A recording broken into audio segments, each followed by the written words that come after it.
Welcome to the Wealthworthy Podcast. I'm Trisha. Hi, I'm Darian. Thank you for joining us. This week we wanted to talk about the influence that politics has on economics.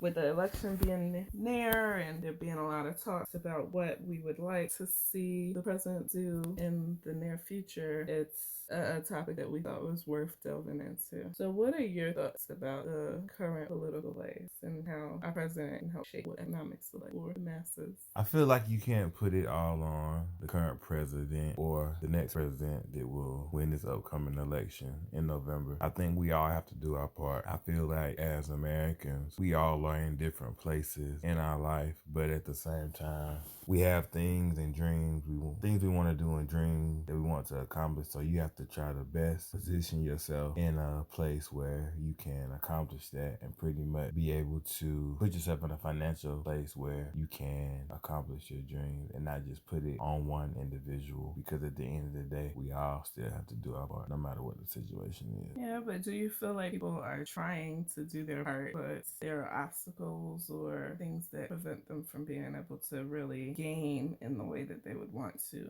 I think that's true, but I feel like also it's half and half. Like I feel like 50% of people are doing their part, and you have another 50% of people who aren't doing their part, who are just relying on, I don't want to say they're relying on government assistance, but they will much rather have a handout than work toward whatever it is they want to accomplish. Oh, wow. I mean, I don't know if I would say all that. I think that people are in a cyclical situation in many cases where they end up in instances where they become dependent on these systems. But I don't know that I would say it's a system where people are like readily dependent on that because they don't see any other outlet, or like I think people want to do what they think is best for their current situation, and sometimes that includes the options to take advantage of some kind of subsidy that's out there for you. But I think that's part of the problem that we have overall, where you have such a wide divide in who has money and who is striving to get money, and so it creates a system where people are like, look, I can't make it off of this process that I've tried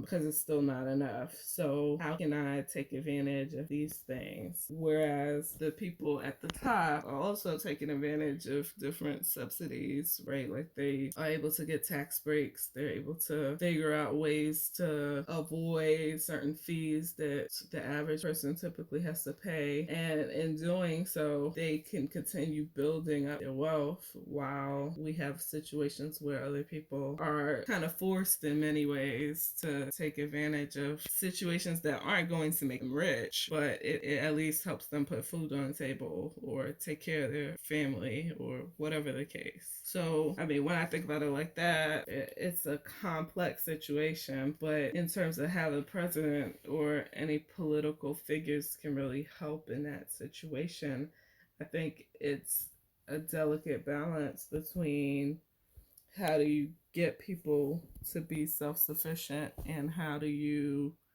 encourage people to continue building up their wealth without feeling the constraint of paying out more than 20% of their earnings to taxes, right? Like, I think that's the big question. Like, how can you get middle class people to have more flexibility in their funds while delicately approaching the situation with the other ends of the spectrum, right? Like, because you have to figure out how to take care of people who are considered a poorer group of people, and then people who are considered the wealthier group of people. So what are your thoughts about how we can address those concerns without, if it's not just on the president? I think we have to go back and look at how the structure of taxes is done, because like you said, for people in middle class, 90% of the time they're getting a lot of taxes taken out of their check, definitely more than wealthy people. So it's just about being aware. So I'll give you an example. So like, I know that I was reading last week how they're going to change, I guess for the rest of the year, not going to take taxes out of people's checks if they they make. I think it was less than 40,000. So now it seems like people are getting a little bit more money up until the end of the year. But then on the back end, you still have to pay it back. You just don't have to pay it back until next year. Like, that's good and bad. I mean, in my opinion,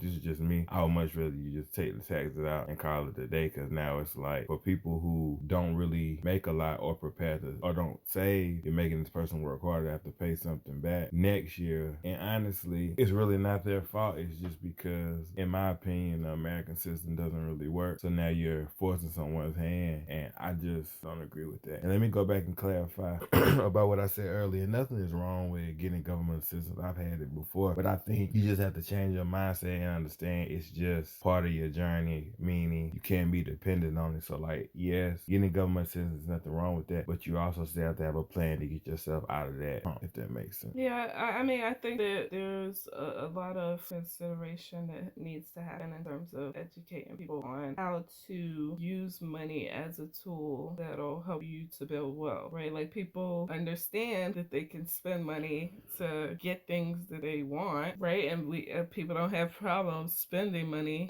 even spending money they don't have.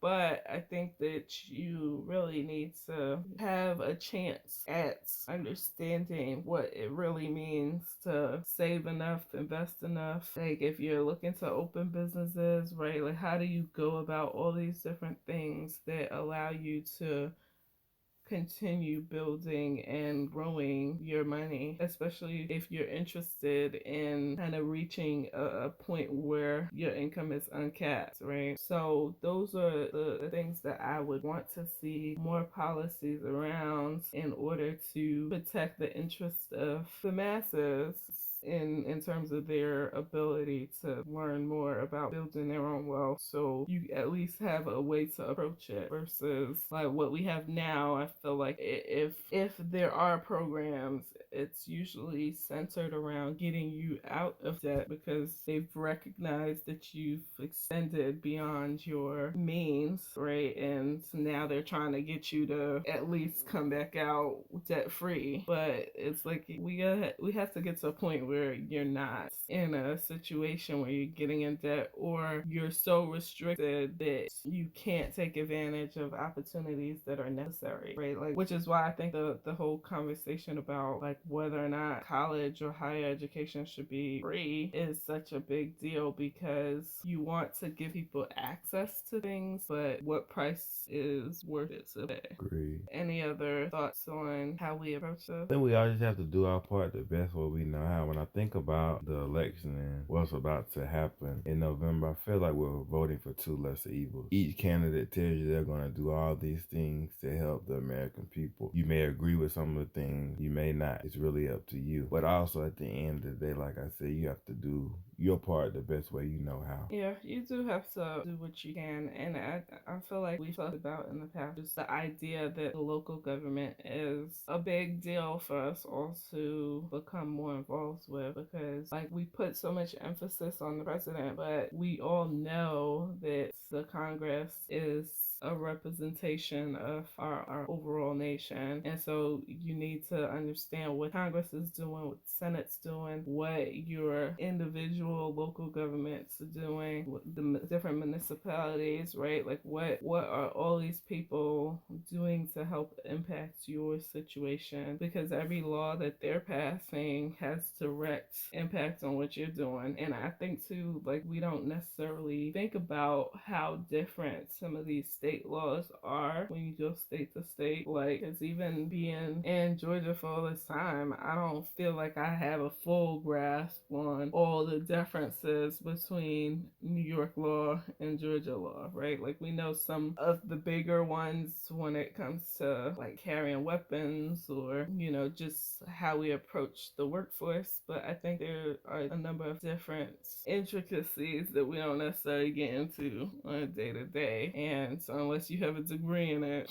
you probably have no idea what some of those variations are. So I mean, that to me is one of the larger place that you should be focused on. And I mean, it's like, granted, you do put, or we should put, a huge onus on our presidency, because that is the front facing person that we've elected to put everything in motion. But we need to also make sure that we're holding everyone else accountable and figuring out how we ourselves can be more involved. So yes, it's important, but it's just as important as many of these other roles that we have in our legislature. All right, well, I think that's it on my end. And I just encourage everyone to look up their state laws and kind of just see what's on the books. I know before COVID, especially here in Georgia, you could actually go to the state capitol and kind of sit in and know what's on the books, that each law that we're going to change each year. So I know with COVID, you're not going to be able to do that anymore, but definitely if you get that information, just kind of see what's on the books, what laws they want to pass, just so you'll be more informed of what's going on. Because like I said, I know here in Georgia, there are a lot of different laws on the books, and some of the stuff definitely is really outrageous in my opinion, so I'm pretty sure in other states you're probably dealing with the same thing. So I just encourage everyone just to try to get involved and remember that the president is just a front face of everything, but you also have everybody else in the back that are really making the big decisions. all right, well, thank you everyone for listening, and we'll be back again next week with another episode of What for Dating. Bye. Bye.